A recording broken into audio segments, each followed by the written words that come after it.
Shalom. Sorry. Saya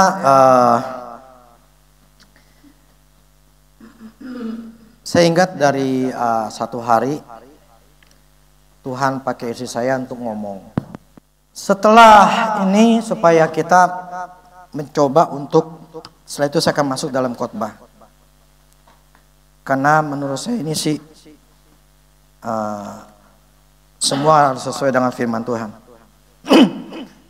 Oke, sekarang coba tutup mata.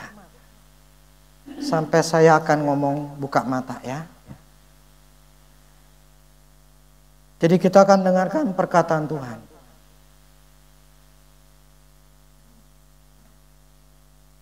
Dan kita harus coba apakah ini memang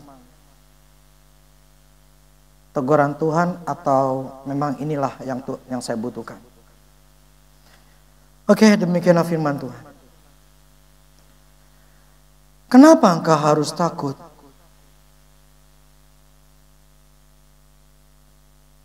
Kenapa engkau harus bimbang hati? Kenapa keraguan itu selalu ada? Kenapa engkau tidak menyerahkan hidupmu kepadaku? Padahal engkau tahu aku ada.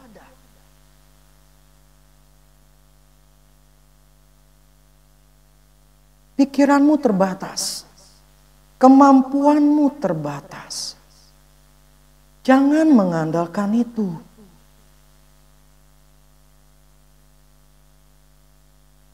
Masa depanmu ada di tanganku.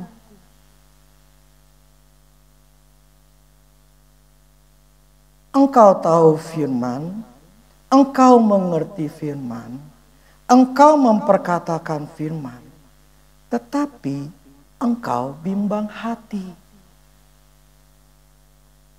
Aku tidak bisa melakukannya.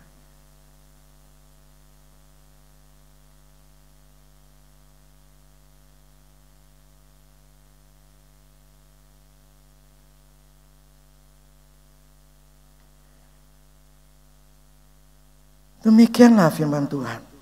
Oke, sekarang buka mata.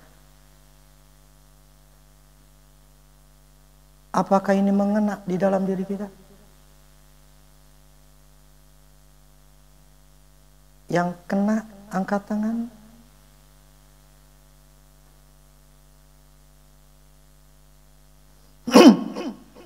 Gini. Kita buka dulu ayat firman-Nya ya. Matius 6 ayat 25 sampai 34.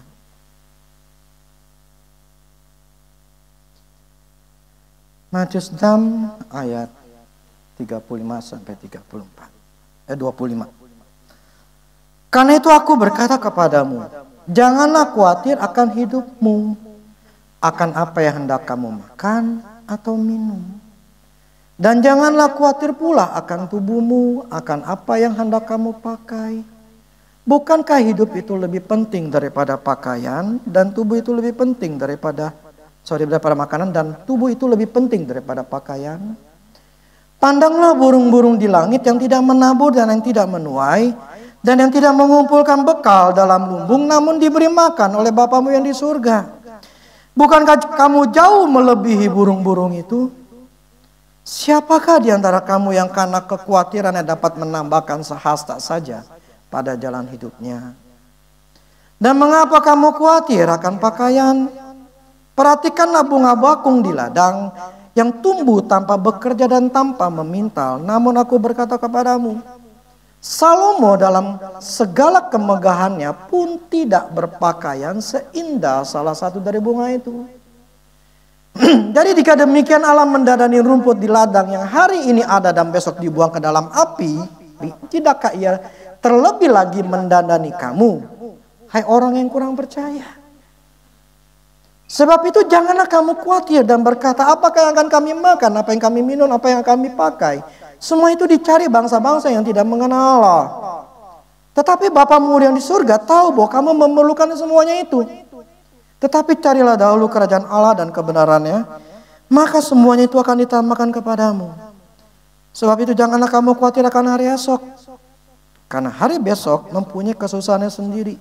Dan kesusahannya sehari cukuplah untuk sehari.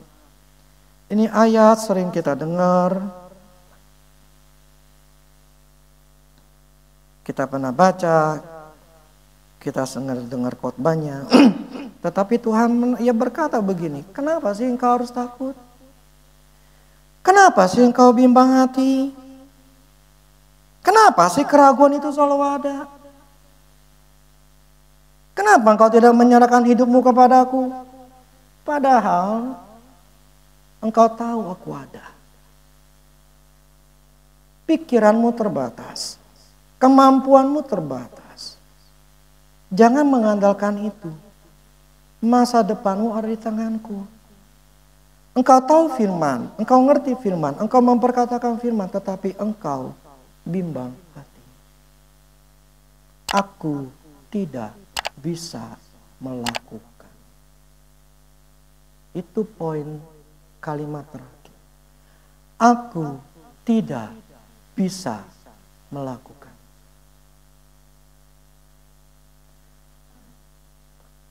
Problemnya begini. Tuhan tidak bisa kerja selama kita takut, khawatir. Makanya kenapa kita bertahun-tahun tidak berubah.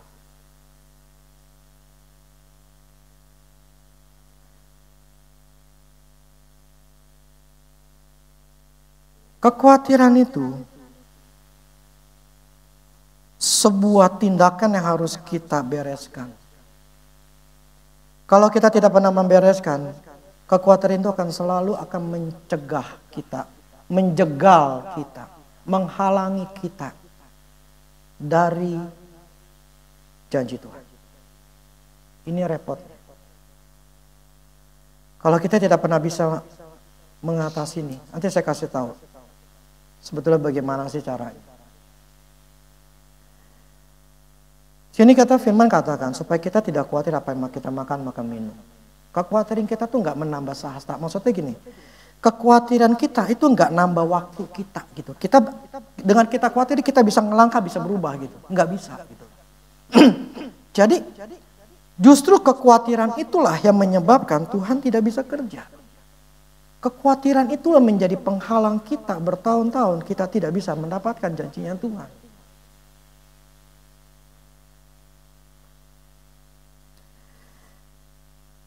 Kita sudah berusaha, tetapi masih aja. Ya tadi kita sudah ngerti firman, kita memperkatakan firman. Apa yang harus kita lakukan lagi gitu? Belajar percaya. Ini yang Tuhan katakan ini.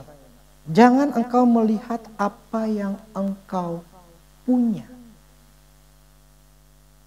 Tapi lihatlah apa yang Tuhan punya. Kita selalu melihat keadaan kita, ketidakmampuan kita, kekurangan kita.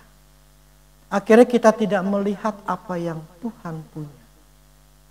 Fokus kita kepada keadaan diri kita, bukan fokus kita kepada Tuhan. Nah ini yang membuat kita jadi bimbang. Nah firman Allah katakan di Yakobus 1. Coba ya, saya belum buka. Yakobus 1 ya.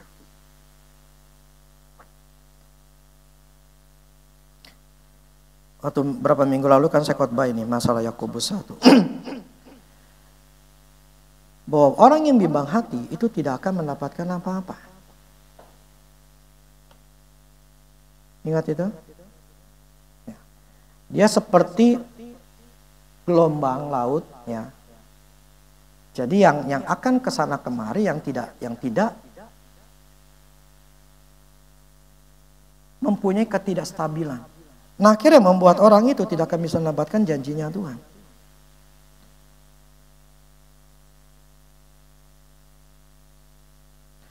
Yakobus 1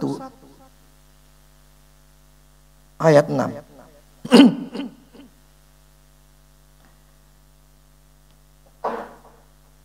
Yakobus 1 ayat 6. Hendaklah meminta dalam iman. Memang ini firmannya masalah ada hikmatnya Allah gitu ya. Tetapi bukan cuma hanya hikmat, tetapi ketika kita meminta sesuatu, ya, hendaklah yang meminta dalam iman dan sama sekali jangan bimbang. Sebab orang yang bimbang sama dengan gelombang laut yang diombang-ambingkan kian kemari oleh angin. Orang yang demikian janganlah mengira bahwa ia akan menerima sesuatu dari Tuhan. Sebab orang yang mendua hati tidak akan tenang dalam hidupnya. Orang yang mendua hati artinya kan gak stabil, artinya apa? Khawatir, gak tenang. Kita akan jadi mikirin, kita jadi takut, kita jadi khawatir gitu. Nah, orang yang demikian jangan mengira bahwa ia akan menerima sesuatu dari Tuhan. Inilah problemnya. Kenapa kita itu tidak bisa mendapatkan janjinya Tuhan? Karena memang kita hidup di dalam kebimbangan.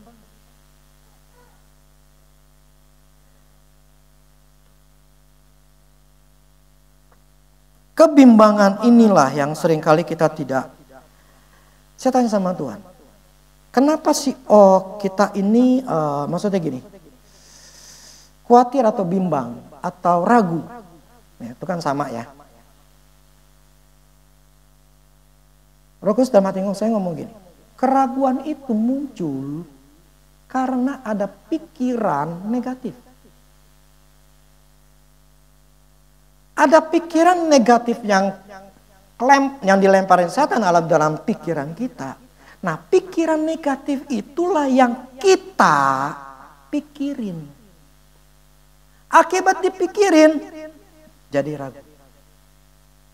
Jadi dimulai dari yang namanya negative thinking.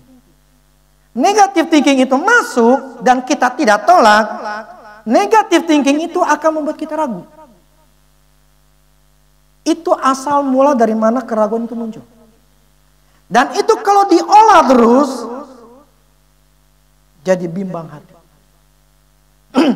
Nah, selama kita tidak menolak yang namanya kenegatifan itu yang masuk mencobai pikiran kita, dan kita tidak menolak, itu akan masuk ke dalam diri kita dan membuat kita menjadi ragu. Nah, akibat ragu yang terus menerus yang kita pikirin, yang kita renungkan keseharian kita, masuk menjadi bimbang. Kita jadi goyah. Nah, akibat bimbang, kita nggak dapat apa-apa.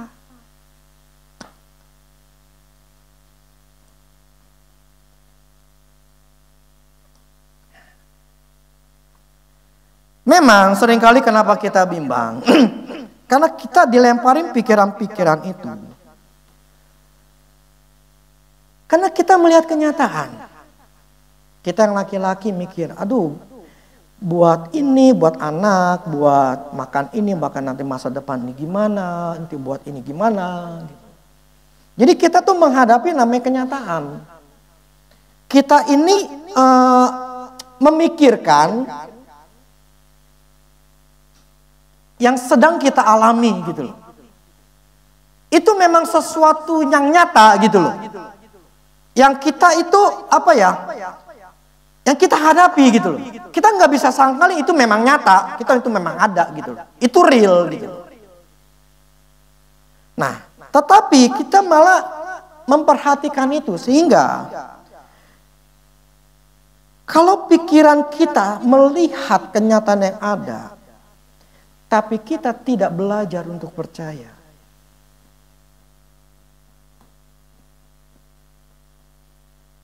itu akan terus menguasai kita. Nah, gimana sih caranya?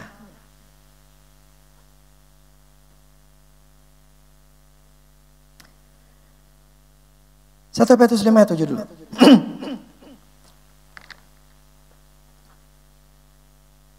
Satu Petrus 5 ayat 7.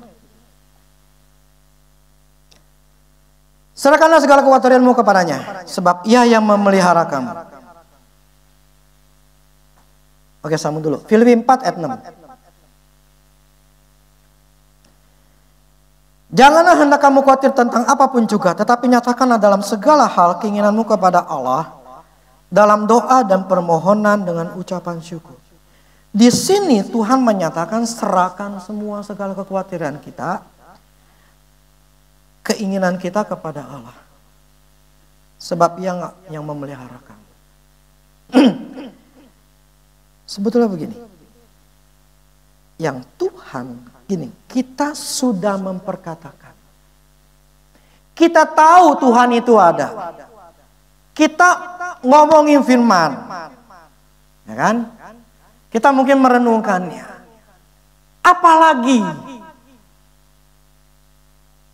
Apalagi supaya kita mencapai 100% percaya. Sebab kalau kita tidak mencapai 100%, hanya istilah gini, ragunya 1% aja, 99% percaya, tapi 1% ragu, tetap nggak bisa.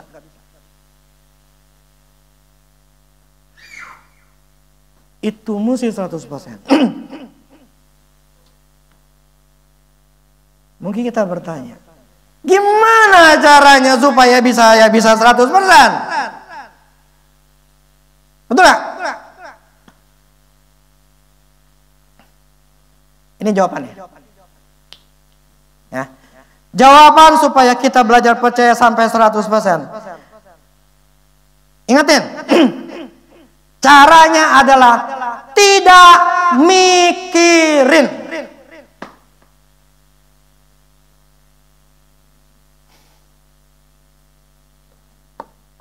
Itu doang. Ini yang Tuhan ngomong.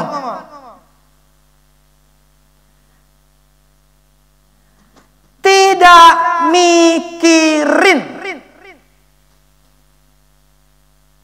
Waduh, gimana orang kepikiran kok?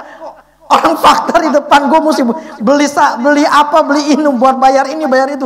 Gimana faktanya? Gimana nggak mikirin? Ya mesti mikirin lah.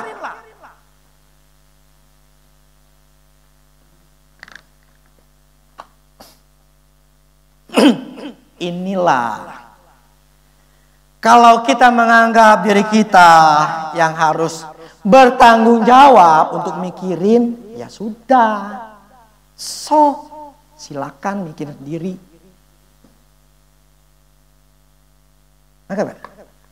Kalau kita menganggap gue mesti mikirin, gue mesti selesain, gue mesti segala macam, gue bertanggung jawab, ya sudah, itu kita berarti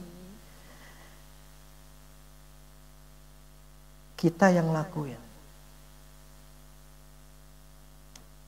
Terus Tuhan ingatkan saya begini. Waktu bangun gereja ini,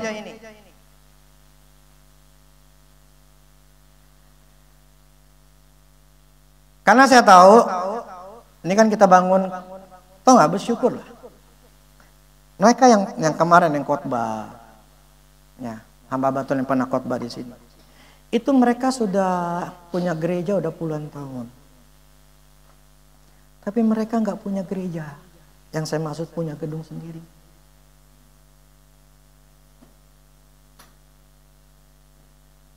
Nggak punya gedung sendiri. Kita punya.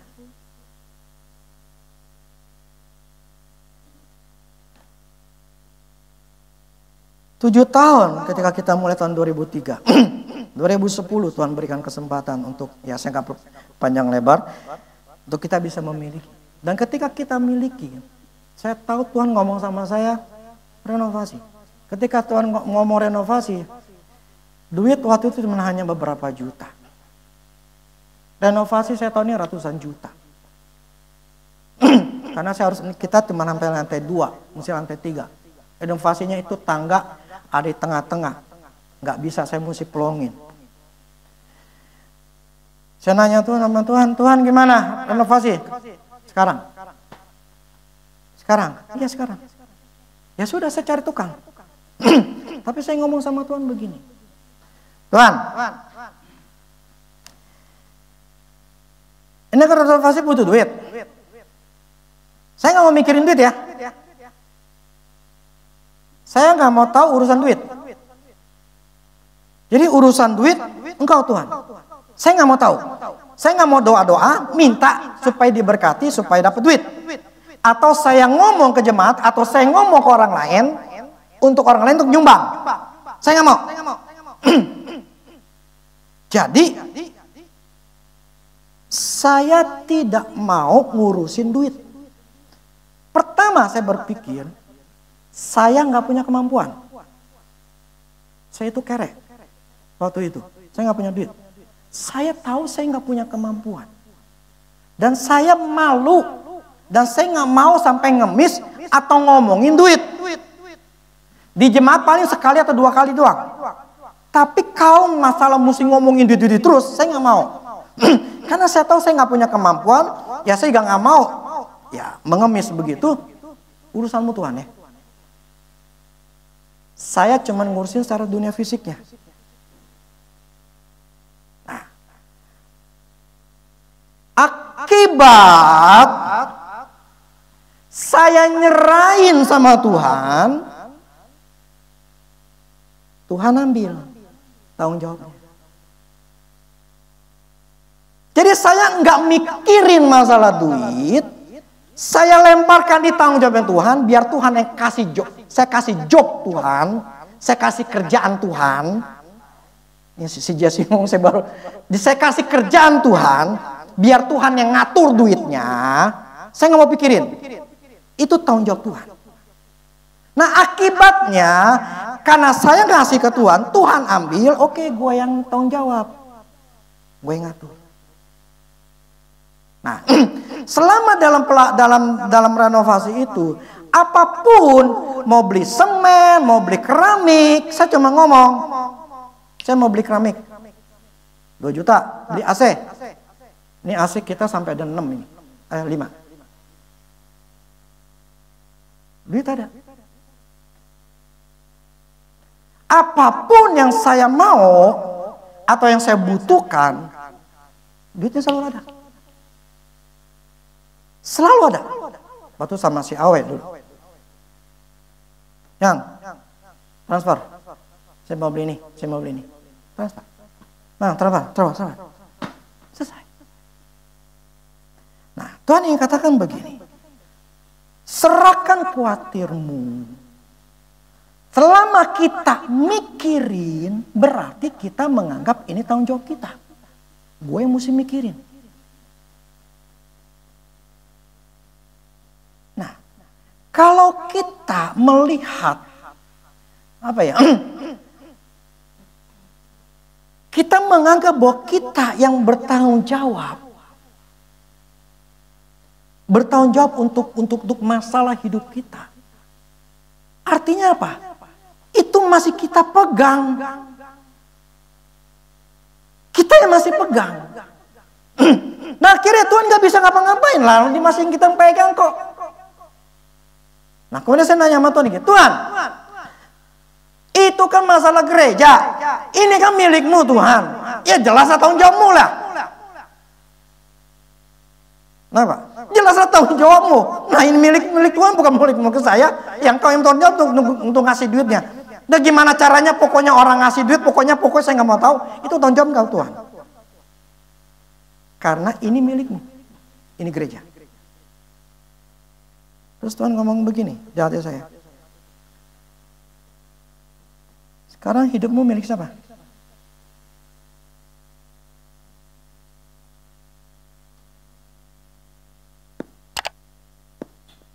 Masih milikmu sendiri? Atau milik Tuhan?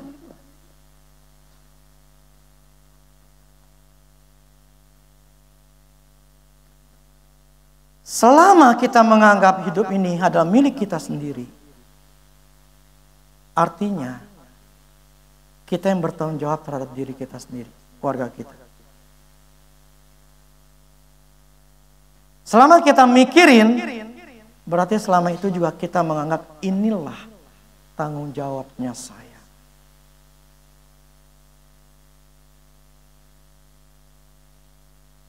Ya sudah. Karena kita selalu menganggap bahwa ini tanggung jawabnya saya, karena saya harus mikirin. Ini gimana? Mikirin. Artinya apa? Kita nggak pernah kasih ke Tuhan untuk Tuhan beresin. Nah karena nggak dikasih sama karena Tuhan nggak megang, karena Tuhan yang nggak megang, ya udah, yang megang kita, ya kita yang jalanin. Tapi kalau Tuhan yang pegang, Tuhan yang ngatur, Tuhan yang mikirin gimana cari jalan keluarnya. Yang tadi katakan, pikiranmu tuh terbatas. Kemampuanmu terbatas. Jadi untuk kita bisa mempercaya Tuhan 100%, cuma satu doang jawabannya. Jangan mikirin. Jangan mikirin. Jesse pernah ngomong, don't figure out. Jadi apa gini ya? Ketika dia mendapat satu mimpi lah yang Tuhan ngomong sama dia. Bukan mimpi, maksudnya ada satu keinginan yang Tuhan tahu di dalam tuh dia, itu cukup besar. Waktu itu kan pesawat. Jangan berpikir bagaimana how to figure out. Jangan memikirkan bagaimana caranya. How-nya. Karena Allah tahu how-nya gimana. Jangan kita mencampur adukan iman dengan waktu. Kita tidak tahu kapan itu jawaban, kapan itu dapat duitnya, kapan itu masalahnya dapat selesai, kapan itu dapatnya. Kita nggak tahu. Iman kita nggak bisa dicampur adukan dengan waktu. Oleh karena itu kita nggak boleh mikirin Tuhan ini kapan, ini udah bulan segini, Tuhan ini kapan, ini udah doanya udah 7 tahun, 8 tahun, 10 tahun, ini kapan Tuhan? Itu artinya kita mikirin, kita belum nyerahin ke Tuhan. Orang yang masih mempertanyakan, yang masih mikirin, masih stres, berarti belum nyerahin sama Tuhan. Nah akibatnya belum nyerahin sama Tuhan. Bukan Tuhan gak mau ngelakuin. Kita bikin namanya langit tembaga. Mencegah Tuhan kasih kita. Otak kita selalu mencoba mikirin.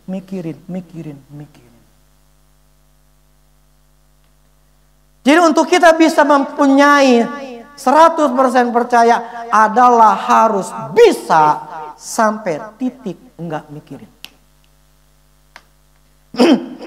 Jadi set total waktu itu ketika renovasi di gereja habis kita 350 juta itu 14 tahun yang lalu. Gede loh, bukannya kecil.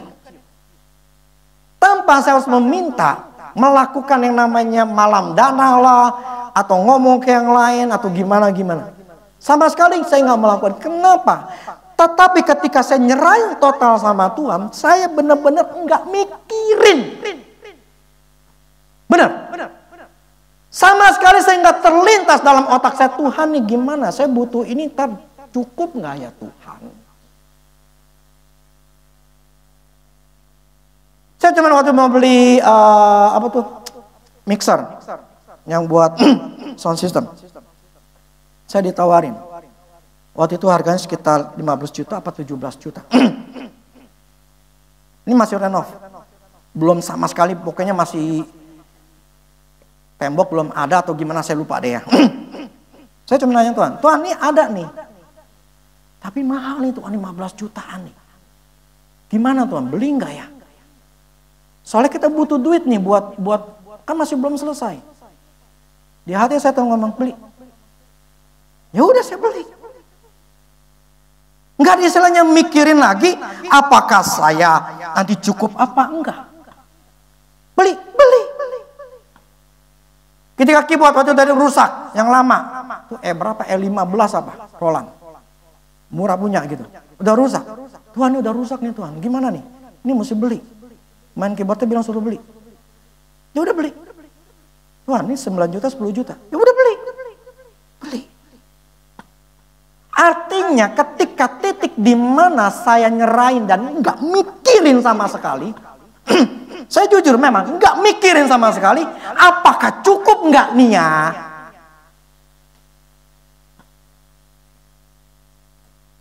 Tuhan sediain semua loh. Jadi poinnya adalah jangan mikirin. Nah,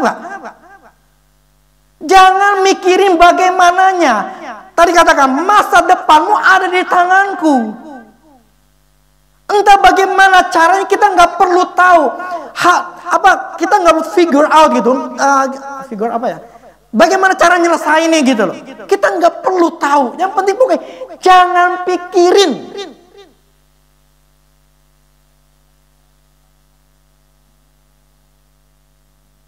Nah, apa? Selama kita mikirin, lu Tuhan ini gimana, saya butuh ini. Anak saya mesti kuliah. Anak saya mesti ini. Saya butuh ini Tuhan. Saya udah berdoa. Berarti kita masih mikirin. Karena mikirin kita akan jadi bimbang. Setan ngelempar kita dengan negatif. Kita jadi ragu. Akhirnya kita, ini gimana Tuhan? Jadi mikirin lagi. Yang harus kita lakukan ketika ada lemparan gitu, tolak aja. Gue rasain sama Tuhan, gue percaya sama Tuhan. Kalau kita udah sampai titik di mana benar-benar percaya adalah total tidak mikirin. Total tidak mikirin. Baru dikasih. Bukan Tuhan yang menahan, kitanya yang menahan.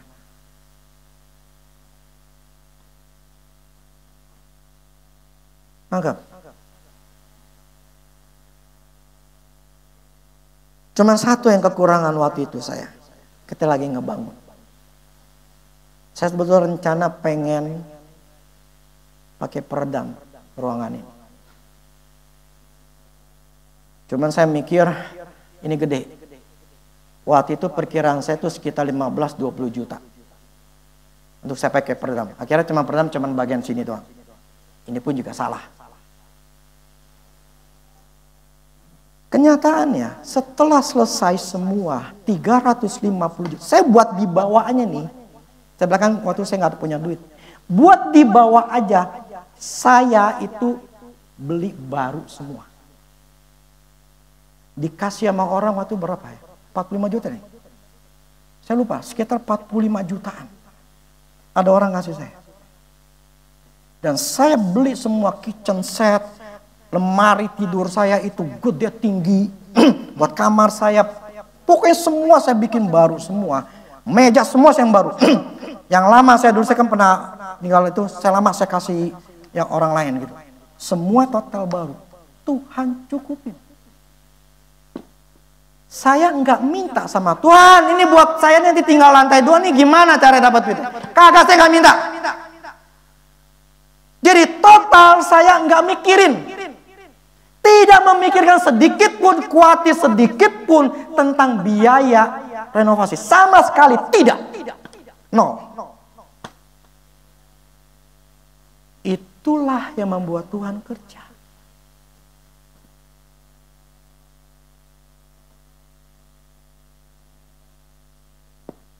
Kalau sekarang saat kita mikirin anak. Saya pun mikirin anak. Tapi cara saya, karena saya orang tua punya otoritas kepada anak. Saya ngomong aja, di dalam nama Yesus setiap panah-panah setan, rencana jahat, apapun yang mencobai mereka, aku pindahkan muncul, aku kalahkan, aku hancurkan dalam nama Yesus. Aku lingkupi mereka dengan namanya kemurahan Allah, dengan perlindungan Allah, dengan kasih karunia Allah. Saya lingkupi mereka. Daripada saya stres mikirin anak gimana-gimana, lebih baik saya doakan dengan iman saya. Anggap gak? Jadi saya melemparkan tanggung jawab itu kepada Allah. Biar Allah dikasih job, kasih kerjaan untuk memproteksi anak saya.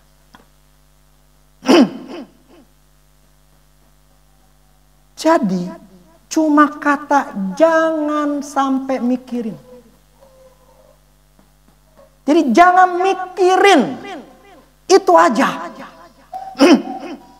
Selama kita belum bisa selalu mikirin tiap hari, selama itu juga nggak dapat.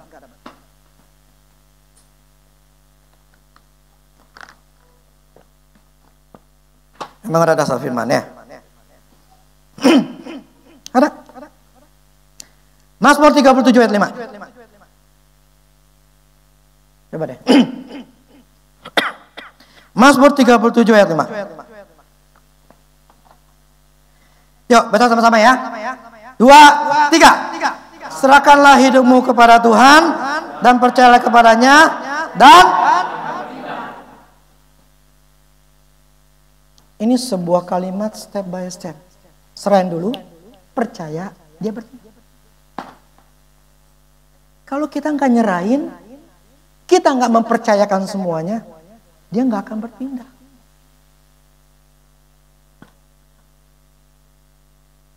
Apakah ini mudah? Tergantung. Tergantung. Kalau kita bilang susah, susah.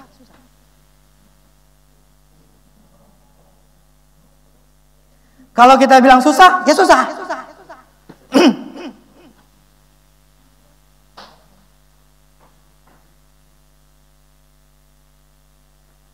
Memang saya tahu ini memang tidak mudah. Tetapi saya ingin kasih tahu begini, inilah yang membuat kita bisa dapat 100% percaya plus dapat janjinya Tuhan. Selama kita nggak pernah membereskan pikiran kita ini yang negatif, ini gimana Tuhan, ini gimana, nggak bakal bisa, nggak berubah. Ini firman-Nya gitu loh. Serahkan hidupmu, percaya kepadanya, dan Ia akan bertindak. Kalau kita nggak percaya, kita nggak nyerahin, kita nggak percaya, mana bisa dia bertindak? Itulah kenapa kita bertahun-tahun enggak dapat. Bukan Tuhan yang menahan itu semua, bukan.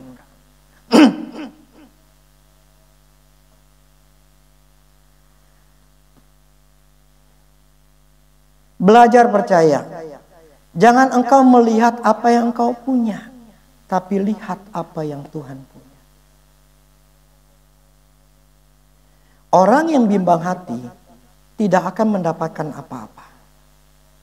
Terkadang hati kita sudah iya, tetapi pikiran kita belum. Karena kita melihat kenyataan yang ada.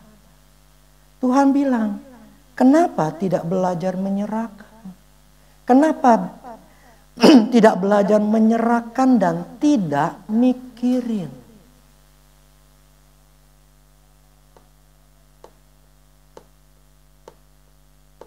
Nyaho. Jadi tahu kenapanya? Kok nggak berubah? Karena kita masih mikirin. Oke. Ini contohnya. 1 Raja-Raja 17 ayat 1. Ini tentang Elia. 1 Raja-Raja 17.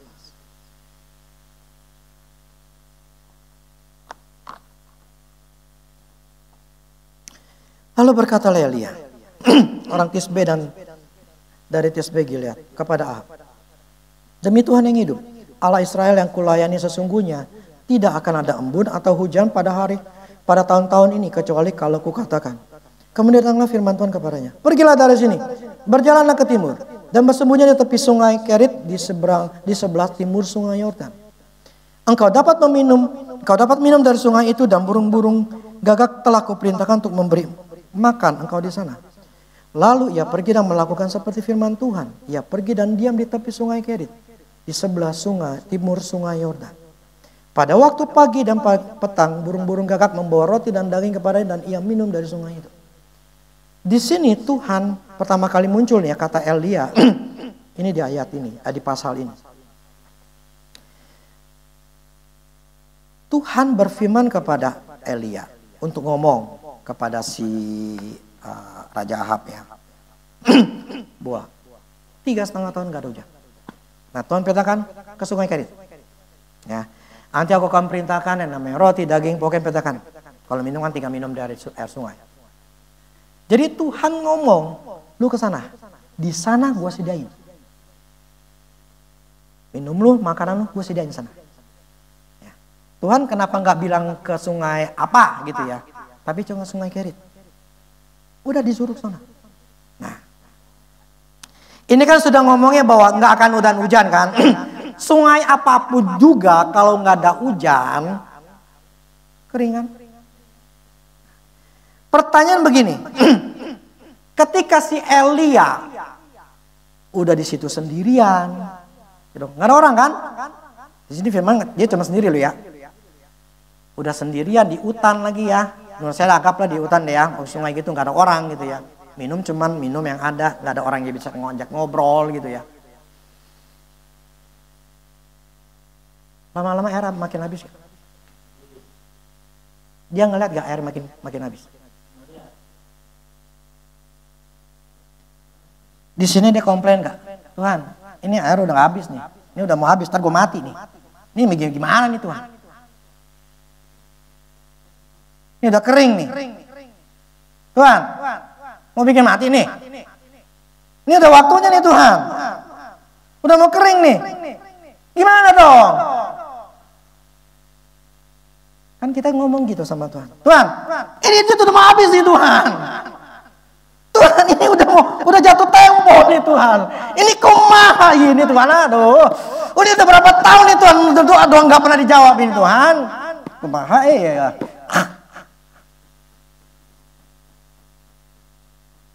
Gitu nggak?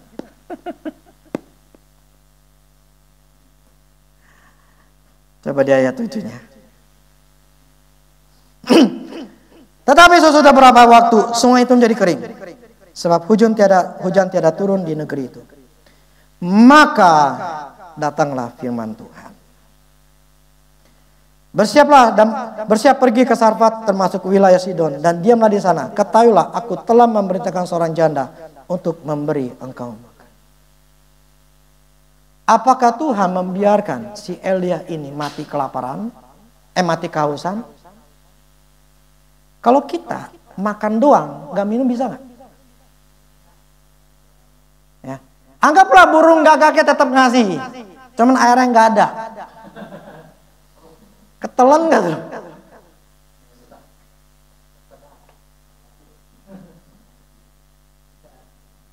Jadi ketika airnya kering, saya tanya, Tuhan tahu gak sih? Pasti ngelihat kan? Elia ngelihat juga kan? Sekarang pertanyaan, kita susah Tuhan tahu nggak? Kita kere Tuhan tahu nggak? Kita nggak punya Tuhan tahu nggak?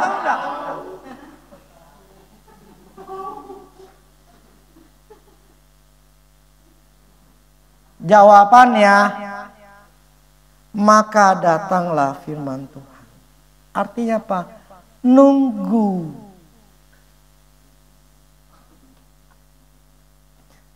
Si Elia ini enggak mikirin.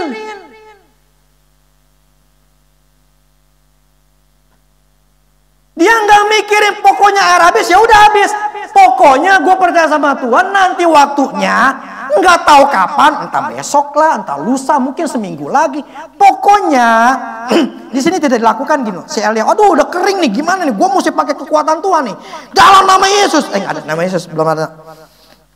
Air keluar. Dia nggak lakuin.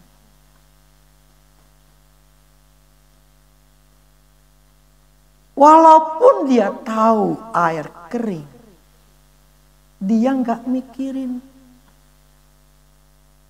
Dia cuma nunggu, nggak tahu kapan ya. Pokoknya nunggu Tuhan berbicara atau bergerak. Tapi kita mikirin terus karena Tuhan nggak kasih tanda, nggak tahu gue mesti ngapain. diam. Udah lah gue ngelakuin ini lah, gue ngelakuin itu. Akhirnya salah. Karena enggak sabar. Akhirnya gagal lagi. Saya ingat sekali Tuhan ngomong sama saya, lu diam. Terus tahun 2003-2004 itu kan saya lagi susah. Tuhan bilang, diam. Tuhan, mana bisa saya diam? Saya ini laki-laki. Anak saya masih kecil. Mereka butuh yang namanya susu, butuh macam-macam. Suruh saya diam, suruh ngapain? Kan gue mesti cari duit. Diam. Wah, itu gak enak sekali. Ya sampai benar ujung-ujungnya, si Marvel itu, saya harus keluarin dia dari rumah sakit kartu kredit. Padahal itu cuma sekitar 8 jutaan.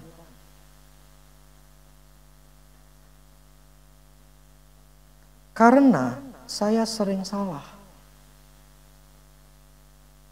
Tuhan harus membereskan otak saya. Ketakutan, kekhawatiran saya. Saya ini super khawatir. Ya kadang laki-laki ya. Jadi Tuhan harus apa ya? Membersihkan otak khawatirnya saya. Saya disuruh, walaupun tetap dicukupi sama Tuhan. Ingat, tapi nggak didandanin. Cuma cukup. Tapi setelah saya suruh diam sampai Tuhan, ya dia mulai menggerakkan saya, akhirnya pelayanan. Baru disitulah saya mulai membaik hidup. Elia tidak melakukan apa-apa. Dia nggak mikirin. Dia cuma nunggu kapan Tuhan ngomong. Dan ketika Tuhan ngomong, maka datanglah firman Tuhan.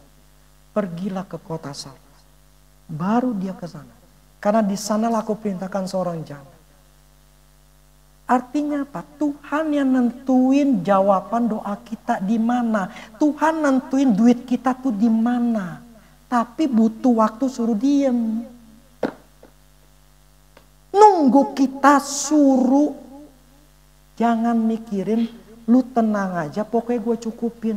Memang itu kering, memang lu butuh ini, butuh itu. Memang, gue juga tahu kata Tuhan gitu loh. Tapi yang gue butuhkan, lu tenang dulu, diam dulu.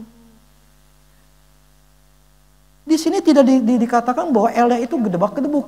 Stres, takut, nih gimana Tuhan, kita gue mati nih, gak ada air nih. Kagak. Elia tenang. Dan ketika ada firman Tuhan baru dia bergerak. Selama kita masih mikirin, artinya kita belum nyerahin ke Tuhan. Artinya kita yang bertanggung jawab terhadap diri kita sendiri. Ya sudah, lu lakuin sendiri. Tuhan tidak mengulurkan tangannya. Kenapa? Karena kan kita yang ngerjain di bawah di bumi ini.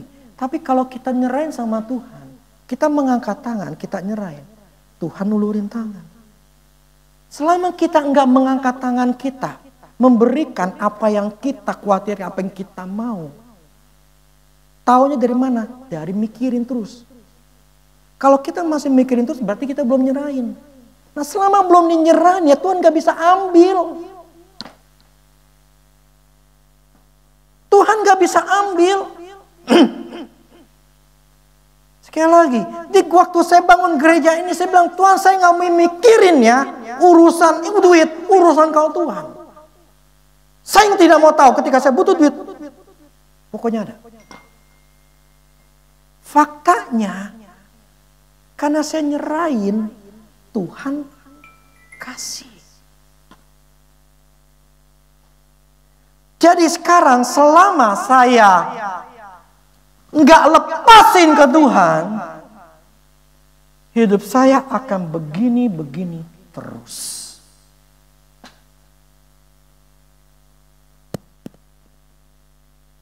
Serahkan hidupmu, percaya kepadanya, maka ada kata maka.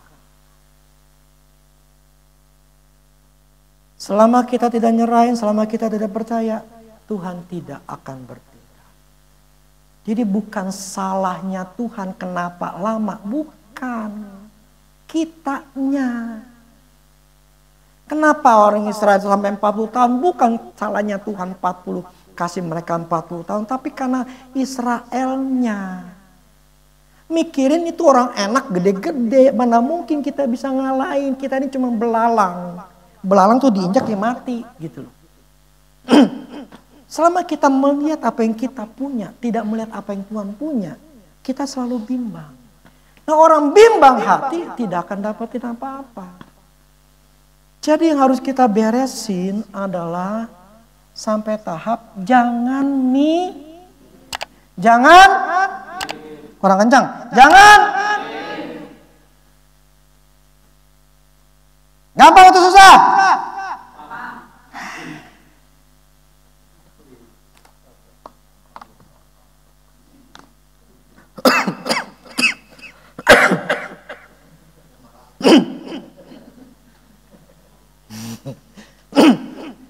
Jangan minum Paramek dong.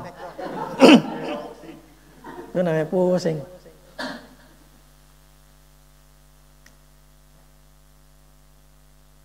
Ternyata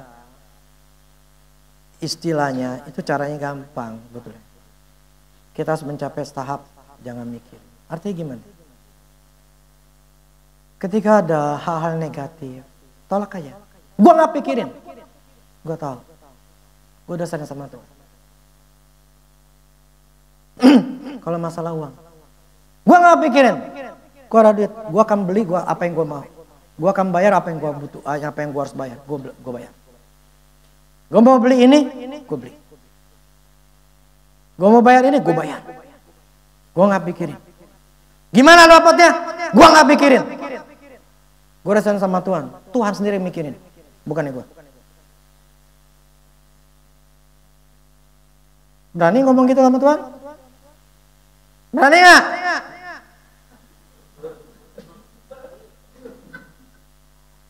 Kasih dia job. Kasih Tuhan kerjaan. Ya, kasih Tuhan kerjaan. Kayaknya kasar kok jadi kita memerintahkan. Bukan. Ketika kita nyerahin sama Tuhan, Tuhan itu seneng. Makanya serahkan. Gue yang ambil alih dah. Gue yang kerjain. Gue bisa kok, gue mampu. Kasih gue kerjaan.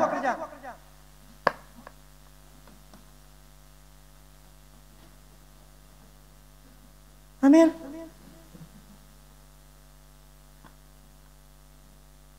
Bermimpilah besar itu adalah seperti itu sebetulnya.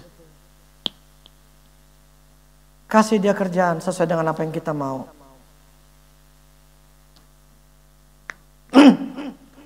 Nah, jadi mulai hari ini kalau ada pikiran yang negatif, jangan ladenin.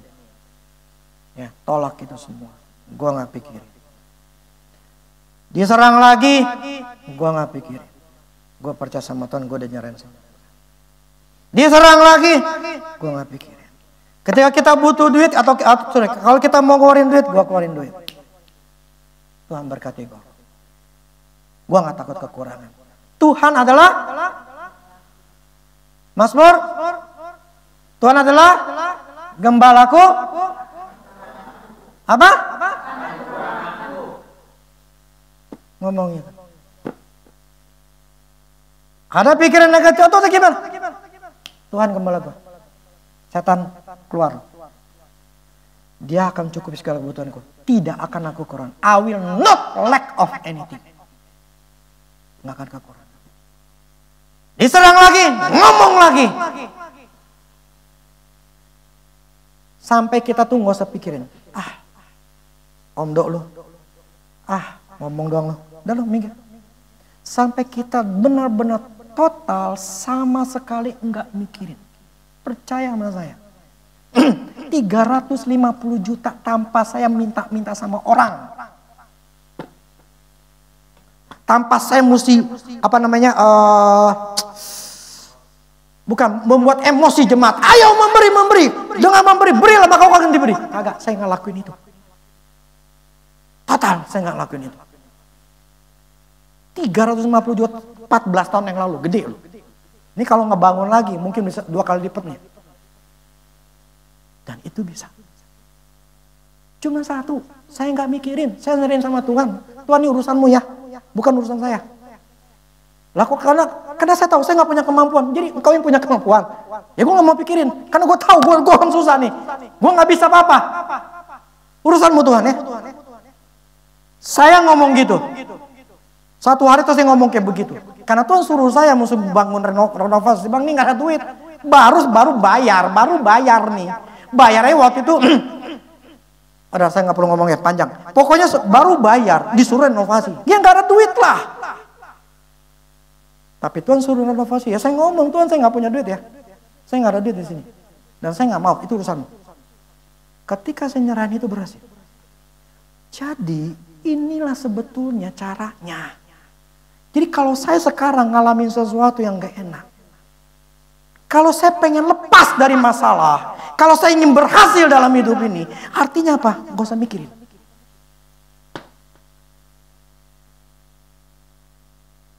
Amin.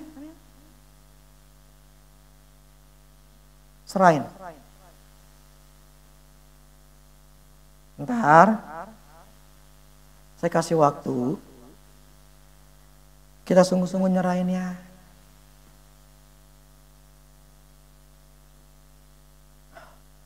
Nyerahin gimana ya Tuhan? Serahin aja. Percaya sama saya. Ingetin aja lah apa yang saya alamin ini. Bangun nih gereja. Benar. Itu yang Tuhan ingetin saya.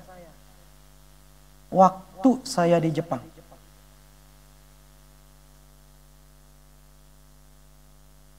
Tuhan ingetin saya. Terus saya tulis jadi wallpaper saya. Seperti yang Tuhan lakukan waktu di gereja. Untuk merimain mengingatkan. Cuma satu. Jangan mikir. Amin. Jangan apapun. Masalah duit, masalah apapun juga masa pikirin. Serahin sama Tuhan, jangan mikirin. Serahin sama Tuhan, kasih dia job, kasih kerjaan, udah lepas. Lepas. Total lepas ya. Ngerti gak? Total lepas nih. Artinya apa? Bener-bener nggak nanya. Ngerti gak? Bener-bener total nggak nanya. Tuhan, orderan belum datang nih Tuhan. Ini gimana Tuhan? Tuhan, ini saya butuh buat bayar uang kuliah nih. Ini gimana Tuhan? Gak ada gitu. Tidak ada pertanyaan. Bisa? Bisa ya?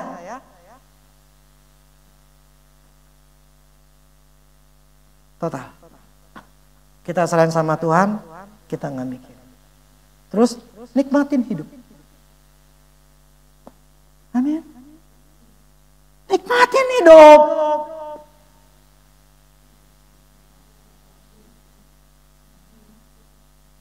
Amin. Nikmatin hidup. Nikmatin hidup kita. Biar itu urusan Tuhan lah.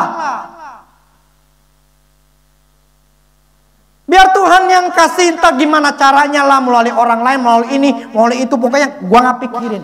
Pokoknya sekarang gua mau enjoy, gua nggak mau pusing-pusing, gua nggak mau takut-takut, gua nggak mau khawatir, gua nggak mau pikirin. Orderan hari ini nggak ada, besok nggak ada, lusa nggak ada, seminggu gua nggak pikirin. Pokoknya Tuhan tahu. Gimana cara gua nggak pikirin? Tuh nggak? Ini saya beli AC nih. Ada seorang ngomong, waktu lagi ada kebaktian, Pak, Bapak butuh AC itu berapa sih? Bapak butuh apa sih? Saya bilang sih nanti habis ini kita mau AC. Ya udah Pak, saya beliin AC. AC batalin cuma 3 juta, paling betul saya beli cuma 4 doang ya. Paling cuma 10-12 juta. Tapi dia ngasih berapa? Jigotiao. 25 juta. Saya nggak minta loh. Dia cuma nanya. Lihat, saya nggak mikirin orang ngomong. Butuh apa, Pak?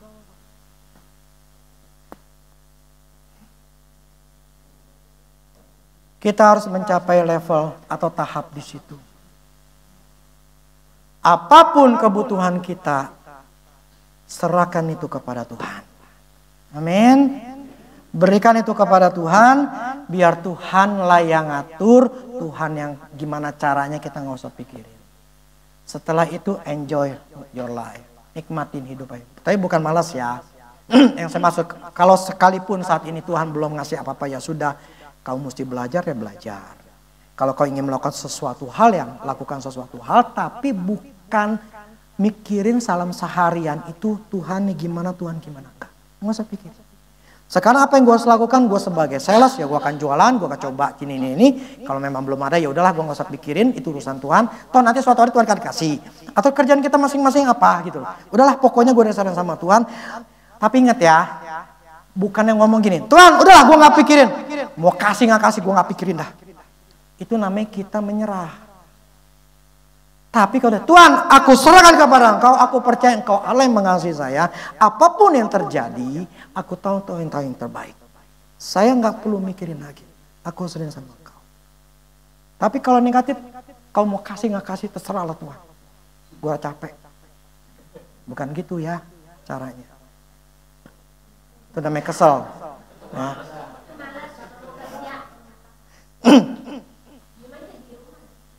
Nggak boleh juga kita malas, ya.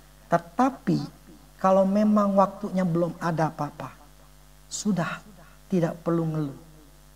Kalau memang belum ada kerjaan, belum ada sesuatu yang mesti kita kerjakan, ya sudah, nggak perlu stres.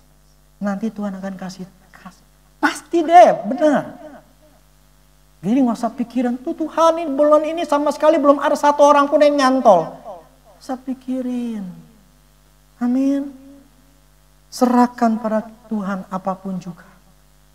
Tuhan akan pelihara kita. Amin. Bisa. Jangan